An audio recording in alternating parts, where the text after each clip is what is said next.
Hello दोस्तों, आप सभी का स्वागत है हमारे YouTube चैनल स्टडी जोन पर। दोस्तों, यूपीएसआई रिजल्ट को लेकर आप सभी के लिए बहुत ही महत्वपूर्ण अपडेट निकल कर आ रही है। जैसा कि दोस्तों आप सभी को पता है कि अगर यूपी के अंदर चुनाव नहीं होती और चुनाव के अंदर आचार संहिता नहीं लगी होती तो आज यूपीएसआई की जो परिणामें हैं वो यहाँ पर जारी कर दी गई होती। पर दोस्तों यूपीएसआई की जो परिणामें हैं वो आचार संहिता से पहले ही जारी कर दी गई थी। पर यहाँ पर उस एग्ज़ाम के रिज़ल्ट को क्यों रोक कर रखा मैं आपको बताने वाला हूँ। साथ ही दोस्तों जो ग्रुप के अंदर और जो सोशल मीडिया पर जो रिज़ल्ट को लेकर एक डेट बताई जा रही है कि यूपीएसआई की जो परिणामें हैं वो इस समय जारी हो जाएंगी, क्या वो डेट रियल है या एक एक्सपेक्टेड डेट है, उसके बारे में मैं बात करने वाला हूँ। साथ ही दोस्तों आप सभी को पता है कि यूपी के अंदर 10 मार्च को जो है आचार संहिता ख़त्म हो जाएगी, तो उसके बाद जो परिणामें हैं वो यहाँ पर कब तक जारी कर सकता है रिक्रूटमेंट बोर्ड। साथ ही उसकी डीवी और पीएचडी कब कराएगा और रनिंग के लिए यहाँ पर कितना समय दिया जाएगा, इस विषय पर हम पूरे बात करने वाले हैं। साथ ही दोस्तों यूपीएसआई की जो रिज़ल्ट जारी होगी उसकी जो लेवल ऑफ कटअप है वो क्या जाने वाली है, इसके बारे में मैं आपको बताने वाला हूं। तो बने रहिएगा दोस्तों हमारे YouTube चैनल स्टडी जोन के साथ। वीडियो पसंद आए तो लाइक करिएगा और दोस्तों ज़्यादा से ज़्यादा इस वीडियो को शेयर करिएगा। तो चलिए दोस्तों बात करते हैं कि जो एक एक्सपेक्टेड डेट यहाँ पर ग्रुपों के अंदर काफ़ी तेज़ी से वायरल हो रहा है कि जो यूपीएसआई की जो परिणामें हैं, जो रिक्रूटमेंट बोर्ड है आचार संहिता ख़त्म होने के बाद आप सभी की जो परिणामें हैं वो इस समय तक जारी कर देगा। यानी कि दोस्तों यह डेट बहुत ही ज़्यादा तेज़ी से वायरल हो रही है कि 15 मार्च तक जो है यूपीएसआई की जो फाइनल परिणामें हैं वो यहाँ पर जारी कर दी जाएंगी। जैसा कि दोस्तों इसमें बहुत ही कम चांस है, यानी कि 100% से आप 30% मान सकते हैं कि ये यूपीएसआई की जो रिज़ल्ट है वो यहाँ पर इस समय जारी कर दी जाएंगी। पर दोस्तों बहुत ही कम चांसेस है क्योंकि यूपी के अंदर 10 तारीख को यहाँ पर आचार संहिता ख़त्म हो जाएगी। उसके बाद जो है यहाँ पर जो है आगे की प्रोसेस होगी और प्रोसेस में आप 1 या 2 दिन का और समय मान लें तो उसके बाद जो रिक्रूटमेंट बोर्ड है इन भर्तियों पर, इनकी परिणामों पर और इनकी डीबी और पीएचडी कब करानी है इन पर चर्चा करेगी रिक्रूटमेंट बोर्ड द्वारा। तो बहुत ही कम चांस है कि 15 मार्च तक जो है आप सभी की जो है फाइनल परिणामें जारी कर दी जाएं। तो दोस्तों उम्मीदवारों को इस बात को लेकर भी कन्फ्यूज़न है कि जब 15 मार्च को जो है फाइनली यूपीएसआई की परिणामें नहीं जारी होंगी तो फिर उसके बाद कब जारी होंगी। यहाँ पर या ये आप 100% श्योरली मान लें कि जो आपके मार्च के अंदर है किसी भी तरह से यूपीएसआई की जो परिणामें हैं वो मार्च के अंदर जारी कर दी जाएंगी। और रिक्रूटमेंट बोर्ड का इस पर क्या कहना है और जो सोर्सों की माने जो रिजल्ट को लेकर अपडेट आ रही है वही मैं आपको बताने वाला हूं। साथ ही दोस्तों कटअप क्या जाएगा उसके बारे में मैं आपको बताऊंगा। तो पहले दोस्तों रिजल्ट से इंपॉर्टेंट अपडेट देख लेते हैं। जैसा कि दोस्तों यहाँ पर देख सकते हैं कि मुख्य बात में बताया गया है कि 10 मार्च के बाद जारी हो सकता है 9534 एसआई भर्ती की परिणामें। अब यहाँ पर दोस्तों मैं एक चीज़ आपको और दिखाने वाला हूँ कि 10 मार्च के बाद आ सकता है परिणामें।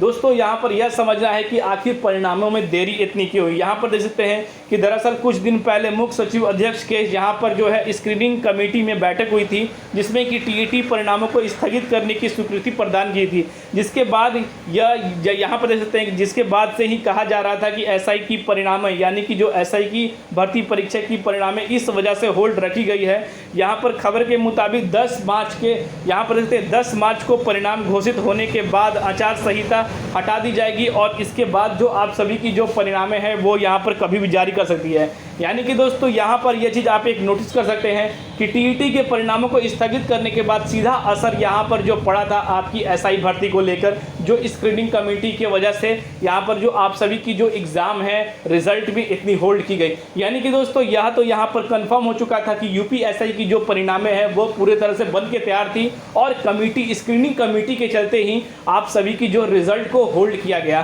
तो यहाँ पर यह श्योरली आप मान सकते हैं कि रिजल्ट की प्रोसेस है वो रिक्रूटमेंट बोर्ड पूरी कर चुका है। तो यहाँ पर दोस्तों जो इन्फॉर्मेशन सोर्सों की माने जो अपडेट निकल कर आ रही है कि 19 से लेके 21 मार्च तक आप सभी की जो परिणामें हैं वो इसके ऑफिशियल वेबसाइट पर जारी कर दी जाएगी। दोस्तों कटअप का लेवल क्या करना है। दोस्तों कटअप को लेवल को लेकर यूपी के अंदर जो भी भर्तियां हैं वो काफ़ी ज़्यादा जारी हैं। जैसा कि दोस्तों रिसेंटली 2 दिन पहले यहाँ पर इलाहाबाद हाईकोर्ट आरओ और एआरओ की जो परिणामें आई उसके अंदर कटअप की रेशियो देखकर कि यहाँ पर अब ये उम्मीदवारों को समझना काफ़ी डिफिकल्ट हो चुका है कि इसकी कटअप की रेशियो क्या जा सकती है। 100 ऑफ 100 उम्मीदवार ला रहे हैं जो जिन अभ्यर्थियों को पिछले साल 10 या 12 नंबर मिले थे, जिनके 50 नंबर मिले थे, वो यहाँ पर स्कोर कर रहे हैं और उनके अंदर सेलेक्टेड कर रहे हैं। तो यहाँ पर दोस्तों कटअप की रेशियो बताना इस बार बहुत ही ज़्यादा मुश्किल है, क्योंकि लेवल ऑफ कटअप का क्या जा रहा है, हर भर्तियों के अंदर कुछ ना कुछ धांधलियाँ थी और यूपीएसआई के अंदर भी उसी तरह का चरण था। दोस्तों यह सभी चीज़ें जो है परिणाम जारी होने के बाद जो है आप सभी को पता चलेगी। दोस्तों ऐसा अभी कुछ भी कहना बिल्कुल ही गलत है, क्योंकि दोस्तों कटअप की लेवल क्या जाएगी, फिर उम्मीदवारों का कमेंट आएगा कि सर आपने यह बताया था, आपकी जो एक्सपेक्टेशन थी ये थी, पर लेवल ऑफ कटअप वो काफ़ी ज़्यादा हाई जा रहा है। तो इसलिए दोस्तों यहाँ पर कटअप की जो रेशियो बताना वो काफ़ी ज़्यादा कम है। दोस्तों बात कर लेते हैं डीवी और पीएसटी कब तक हो सकती है, यानी कि दोस्तों डीवी और पीएसटी दोस्तों यहाँ पर आप सभी के लिए रिजल्ट जारी होने के बाद 15 या 20 दिन के अंदर आप सभी की ये प्रोसेस भी पूरी कर ली जाएगी। तो यहाँ पर दोस्तों यह चीज़ है, और सारे आप डॉक्यूमेंट अपने तैयार रखें, क्योंकि ज़्यादा समय आप सभी को इन चीज़ों के लिए नहीं मिलने वाला है। दोस्तों यह महत्वपूर्ण अपडेट थी जो मैंने आपको बता दिया। फिर भी आपको किसी तरह का कोई कन्फ्यूज़न है या कोई क्यूरीज है तो आप कमेंट के माध्यम से पूछ सकते हैं। कई उम्मीदवारों का यह भी कमेंट आएगा कि सर कटअप क्या जा सकती है। तो दोस्तों कटअप को लेकर यहाँ पर जो एक्सपेक्टेशन देना वो बहुत ही ज़्यादा दोस्तों डिफ़िकल्ट है, क्योंकि आए दिन यूपी के अंदर जो परिणामें जारी हो रही हैं उन परिणामों को देखकर उम्मीदवार भी शॉकिंग हो रहे हैं, और इसको लेकर वो ये अविश्वसनीय हो जा रहा है कि 100 of 100 जिनके उम्मीदवारों के मैट्रिक के अंदर इतने नंबर थे, कई सारे यहाँ पर जो है स्क्रीनशॉट शेयर किए जा रहे हैं, वो भी आप देख सकते हैं। और दोस्तों इलाहाबाद हाईकोर्ट आरओ और एआरओ की जो परिणामें जारी होने के बाद, उनकी कटअप जाने के बाद, उनकी पैट नंबर जाने के बाद, उनकी पार्ट 1 और टाइपिंग जाने के बाद नंबर ऑफ स्कोर इतनी बढ़ जा रही है कि दोस्तों कुछ भी कहा नहीं जा सकता है आप सभी के कटअप के लिए। दोस्तों फिर भी मैंने आपको 2 या 3 दिन पहले कटअप के लिए एक वीडियो बनाई थी, जिस पे मैंने आपको एक एक्सपेक्टेड कटअप बताया था कि यह हो सकता है कर कटअप। आप दोस्तों कटअप किया जाएगा वह सीधे यहाँ पर जो है यूपीएसआई रिक्रूटमेंट बोर्ड ही इस चीज़ को समझेगा। तो दोस्तों फिर भी आपको किसी तरह का कोई कन्फ्यूज़न है या कोई क्यूरीज है तो कमेंट के माध्यम से ज़रूर पूछेगा। और दोस्तों जैसे ही रिक्रूटमेंट बोर्ड द्वारा हमारी यह न्यूज़ कंफर्म होगी, आप सभी को रिजल्ट के प्रोसेस के लिए वो भी अपडेट करा दी जाएगा। 2-3 दिन के अंदर दोस्तों यहाँ पर मैं 100% कंफर्मली बता दूंगा कि जो यूपीएसआई की जो परिणामें हैं वो यहाँ पर रिक्रूटमेंट बोर्ड कब तक जारी कर सकता है। जैसे ही दोस्तों इससे रिलेटेड हमारे पास कोई भी इन्फॉर्मेशन आएगी, सबसे पहले आपको हमारे चैनल स्टडी जोन के माध्यम से वो अपडेट शेयर कर दी जाएगी। तो दोस्तों आई होप आपको ये वीडियो पसंद आया है तो शेयर जरूर करिएगा, कि यूपीएसआई के जितने उम्मीदवार हैं 13 लाख प्लस उम्मीदवारों तक ये वीडियो पहुंच सके और उन सभी की जो परेशानियां हैं, जो दुविधा है रिजल्ट को लेकर बहुत दूर हो सके। तो यहाँ पर दोस्तों अभी तक लिए दोस्तों यही था। अगर इसके अपडेट हमारे पास और कोई भी आती है रिजल्ट को लेकर तो सबसे पहले आपको हमारे चैनल स्टडी जोन के माध्यम से वो अपडेट शेयर किए जाएंगे। तो फिर मिलते हैं दोस्तों अगले वीडियो में, तब तक के लिए दोस्तों जय हिंद।